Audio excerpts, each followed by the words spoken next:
Thought for 20 SIXS. I was 6 when I stopped a man from dying on Fifth Avenue.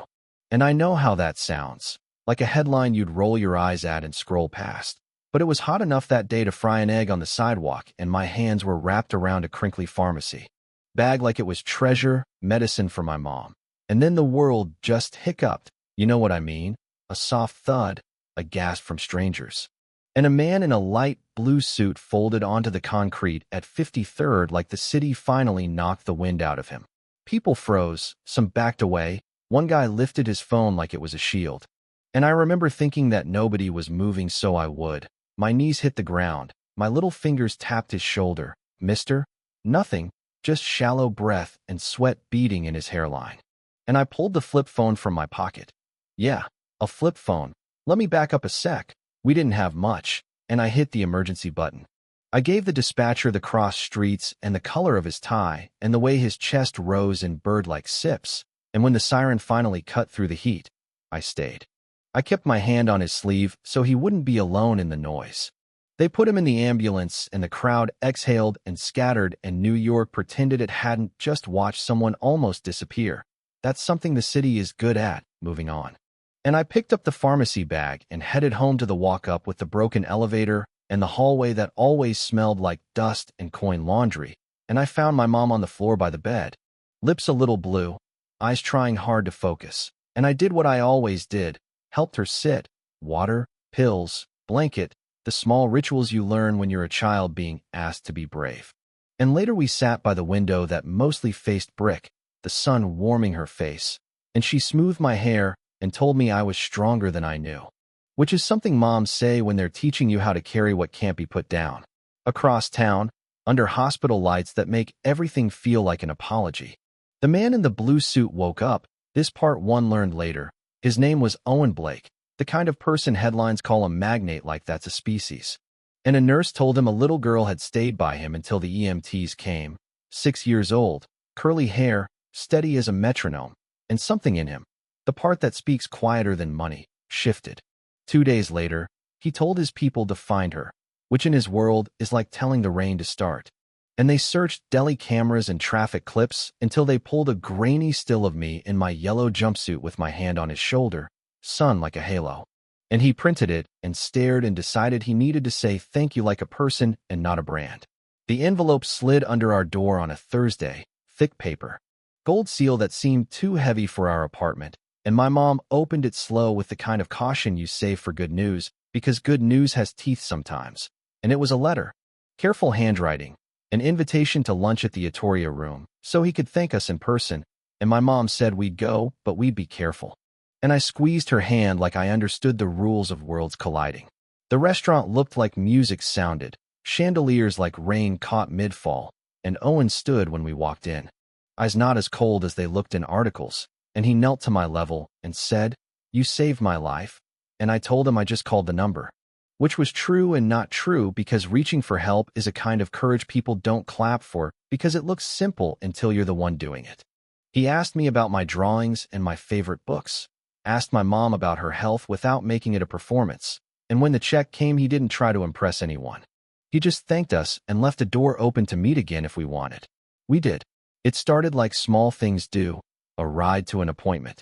A bag of groceries left at our door on a day when walking down 3 flights felt like climbing a mountain, a check-in text that didn't demand an answer. My mom kept her guard up because life taught her to, but you can't fake the kind of attention that doesn't look away. And eventually she let him sit with us when the afternoons ran long and the air felt heavy with what none of us wanted to name. The tests came back the way the quiet had been warning us, inoperable, aggressive, the doctor speaking like he'd learned to put pillows around words so they landed softer, but some truths don't, and my mom didn't cry. She just held my hand in the sterile room and nodded like the answer had always been waiting. Owen was there when we told him, not as a savior, not as a headline, just as someone who understood time had turned and wasn't going back. One evening, after I was in bed and pretending not to listen, my mom asked him to stay, her voice small but steady. And she told him what she needed. Not money tossed like a coin into a wishing well, not a promise with a PR tail, just that if she couldn't stay, I wouldn't end up with strangers or in a system that gets tired and forgets how to look you in the eyes. and he said he wouldn't go anywhere. And I heard that from the next room and tucked it into the place where you keep vows you might need later. Here's a twist you won't see in the clips that still float around the internet when my story resurfaces. The EMT who first checked his pulse that day, her name was Rosa, became the afternoon nurse in our apartment months later. Owen hired her through an agency, but she asked to be assigned to us because she recognized me.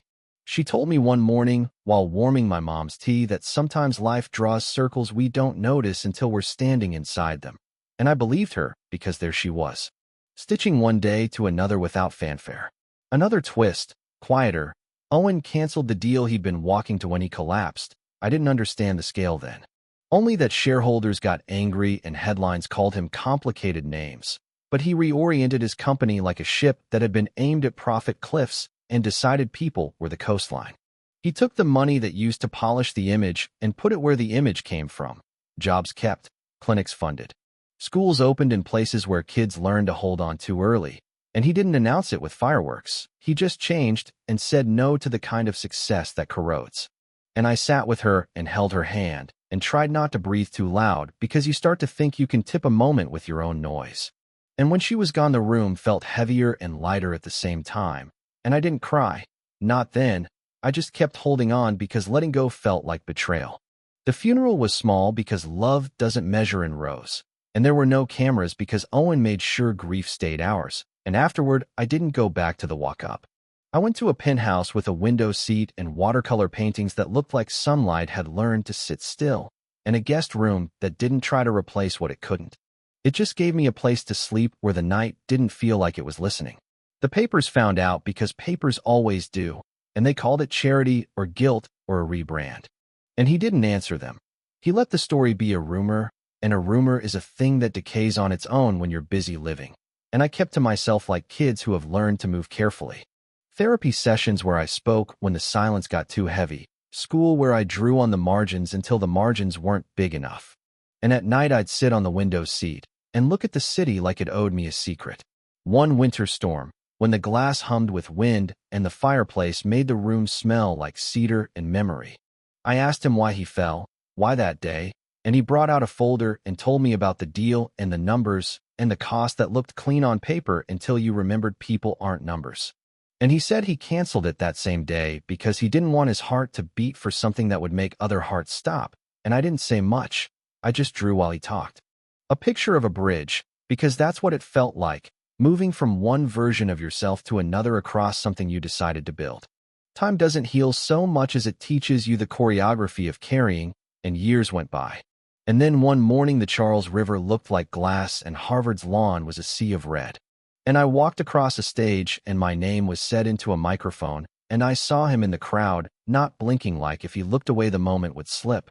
And later we sat on a bench by the water, and he handed me a letter my mom had written days before she left, paper a little yellow at the edges, her handwriting like a voice I could still hear.